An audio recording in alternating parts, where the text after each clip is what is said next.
La déportation de centaines de milliers d'Ukrainiens en Russie dont personne ne parle, Éric Zemmour de nouveau candidat, un confinement national en Corée du Nord ou encore il y a des lunettes Google qui traduisent en temps réel. Salut, c'est Hugo, j'espère que vous allez bien. Encore une fois, comme hier, un programme extrêmement chargé aujourd'hui. Installez-vous confortablement et on est parti ensemble pour une nouvelle plongée dans l'actualité en une dizaine de minutes. Et on commence avec le sujet à la une aujourd'hui, ça concerne la guerre en Ukraine. Le gouvernement ukrainien accuse la Russie d'avoir déporté de force 1,2 million d'habitants ukrainiens, dont 200 000 enfants, et ce donc vers la Russie. Alors de son côté, la Russie nie complètement et parle en fait de départ volontaire. On va donc faire le point ensemble pour voir ce que l'on sait et ce que l'on ne sait pas aujourd'hui.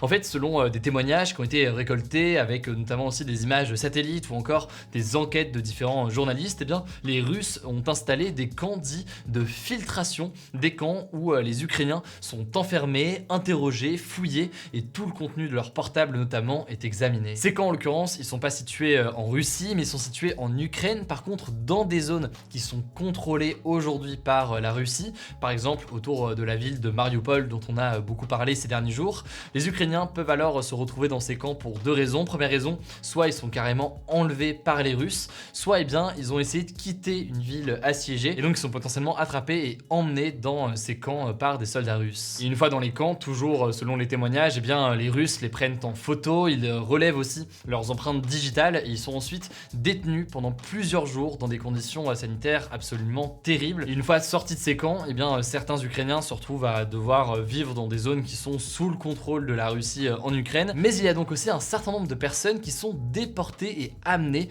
vers la Russie. Alors on ne sait pas vraiment comment ils sont choisis, ceux qui restent, ceux qui partent, mais en tout cas tous les civils ukrainiens sont poussés à aller en Russie. Il faut aussi savoir qu'il y a d'autres personnes qui disparaissent complètement, des personnes qui ont notamment des liens avec l'armée ukrainienne, le gouvernement, ou alors qui sont journalistes. Et selon plusieurs témoins, eh bien, certains se retrouvent déportés vers des villes à l'est de l'Ukraine pour être vraisemblablement torturés ou alors assassinés. Alors des témoins décrivent le système organisé de déportation et je préfère vous prévenir, c'est souvent très violent. Par exemple, Volodymyr, qui est un Ukrainien interrogé par la radio France Inter, a raconté comment il a été enlevé par des Russes. Il a fait en fait des heures de bus, les yeux bandés et les mains attachées comme ça dans le dos. Il a fini par comprendre donc qu'il était en Biélorussie et puis il a été emmené finalement en Russie par avion. Là-bas, il a été battu à plusieurs reprises par des gardiens. Finalement, au bout de 2 semaines, lui a été libéré en l'échange de la libération de prisonniers russes. Mais tout le monde n'a pas eu cette chance et certains sont forcés en fait à rester en Russie. Mais alors pourquoi est-ce que la Russie fait tout ça? C'est au final assez classique cet échange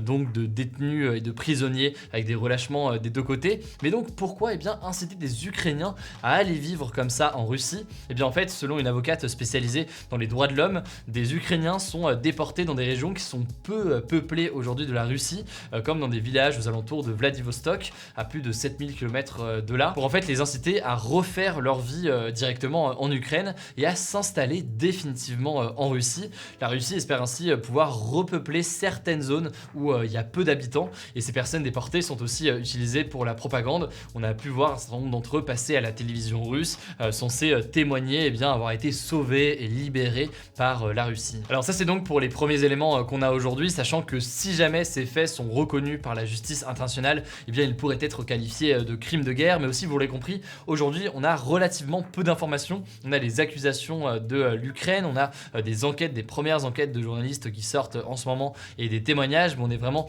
au tout début de tout ça et c'est très dur de comprendre ce qui se passe véritablement derrière ça. Quoi qu'il en soit, ça me semblait assez essentiel de faire un premier point du coup aujourd'hui avec les informations qu'on a aujourd'hui et évidemment on continuera à suivre l'évolution de la situation dans les prochains jours. Allez, on poursuit avec les actualités en bref. D'abord cette première information politique, plusieurs noms circulent en ce moment concernant le prochain Premier ministre français, donc la personne qui va succéder à Jean Castex lors du second mandat d'Emmanuel Macron s'il n'y a pas de changement donc suite aux législatives. Pour rappel, le président a déclaré qu'il l'avait déjà choisi mais il ne l'a toujours pas annoncé et donc du coup qui sont les deux personnes qui sont privilégiées, dont les noms circulent disons beaucoup dans les médias ces derniers jours? Et bien en l'occurrence il y a deux femmes. Il y a d'abord Audrey Azoulay, l'actuelle directrice générale de l'UNESCO et ancienne ministre de la Culture sous François Hollande, et l'autre nom qui circule énormément, peut-être encore davantage, c'est celui d'Elisabeth Borne, l'actuelle ministre du Travail, qui est présentée elle donc comme la grande favorite en ce moment. On peut aussi citer notamment Marisol Touraine qui est l'ancienne ministre de la Santé santé de François Hollande. Bref, le second mandat d'Emmanuel Macron débute officiellement ce week-end. De son côté, Jean Castex a un déplacement dimanche à Rome. On devrait donc connaître le nom du prochain Premier ministre très rapidement. Et évidemment, je vous tiens au courant dès qu'on a du nouveau. Deuxième actualité, le candidat à l'élection présidentielle Éric Zemmour a annoncé ce jeudi sa candidature pour les élections législatives sous l'étiquette de son parti Reconquête.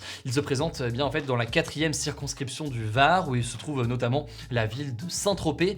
A noter qu'il avait obtenu 14,7% des voix au premier tour de la présidentielle dans cette circonscription contre 32,2% pour Marine Le Pen et 24,1% pour Emmanuel Macron. C'était donc dans cette circonscription un score plus important que ce qu'il a eu à l'échelle nationale, mais tout de même donc pas forcément au niveau des autres candidats. On verra donc ses chances dans le cadre de cette élection où forcément la configuration est différente. Troisième actualité, un premier cas de coronavirus a été officiellement recensé en Corée du Nord et la réaction du leader nord-coréen Kim Jong-un ne s'est pas fait attendre puisque il a ordonné directement un confinement national dans le but de contrer ce virus malveillant. Alors oui, effectivement, vous avez bien entendu parler, on parle bien d'un premier cas officiel de Covid le 12 mai 2022. La Corée du Nord a en effet totalement fermé ses frontières depuis le début de la pandémie, même si plusieurs d'ailleurs experts doutent du fait que c'est vraiment le premier cas officiel. En fait, certains estiment que bien c'est sûrement une fausse information et que c'est un élément porté par les autorités, alors qu'en réalité, il y aurait déjà davantage de cas. A noter que selon les experts, si les autorités ont immédiatement décrété un confinement, c'est parce que le système de santé nord-coréen est très défaillant et aurait beaucoup de mal à surmonter une telle épidémie. Autrement dit, c'est donc un sujet absolument majeur et évidemment, je vous tiens au courant dès qu'on a du nouveau. Quatrième actualité, la ville de Tokyo, au Japon donc, va reconnaître les mariages entre personnes de même sexe à partir de novembre 2022. Alors attention, il s'agit bien de la ville de Tokyo et pas de tout le Japon, parce qu'en l'occurrence, eh bien, c'est une décision qui se fait au Japon aujourd'hui à l'échelle locale, par exemple donc ici avec Tokyo. Cinquième actualité assez fascinante, Google a présenté ce mercredi un prototype de ces nouvelles lunettes connectées qui permettraient en fait de retranscrire et de traduire une conversation en temps réel grâce à l'intelligence artificielle. Dans la vidéo, on peut voir le texte de la traduction qui s'affiche donc directement sur le verre de ces lunettes connectées, un peu comme les sous-titres finalement d'un film ou alors d'une série. Ces lunettes fonctionnent également pour les personnes qui seraient sourdes ou malentendantes pour pouvoir comme ça échanger avec des personnes qui ne connaissent pas le langage des signes pour donc retranscrire en direct des personnes qui parlent face à vous.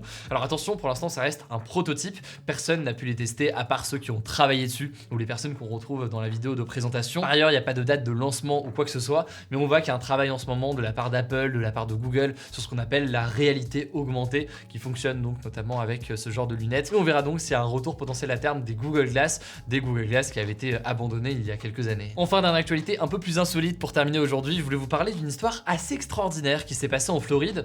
En fait, le pilote d'un avion privé a fait un malaise en plein vol et c'est l'un des passagers qui était donc dans ce vol privé et qui n'avait absolument aucune expérience de pilotage qui a fait atterrir l'avion grâce aux instructions des contrôleurs aériens qui étaient donc à distance et qui communiquaient par radio. C'était donc clairement un cours de pilotage express pour pouvoir faire atterrir cet avion, mais heureusement donc tout est bien qui finit bien. Écoutez, voilà tout pour cette vidéo aujourd'hui. Au passage, pour tous les commentaires concernant la question d'un potentiel sorcier que je serais en réalité, etc., pour ceux qui n'ont pas du tout la référence à tout ça et qui veulent comprendre de quoi on parle, je vous renvoie à la vidéo que j'ai fait avec Squeezie, Maxence et Seb hier. Elle a été postée sur la chaîne de Squeezie hier pour comprendre exactement de quoi on parle là-dessus. Ça, c'est pour répondre aux questions qui reviennent souvent sur le sujet. Quant à la réalité là-dessus, évidemment, on verra ce qu'il en est dans les prochains jours. Écoutez, en tout cas, je crois que j'ai tout dit. Prenez soin de vous, prenez soin de vos proches et on se dit à demain pour une nouvelle vidéo.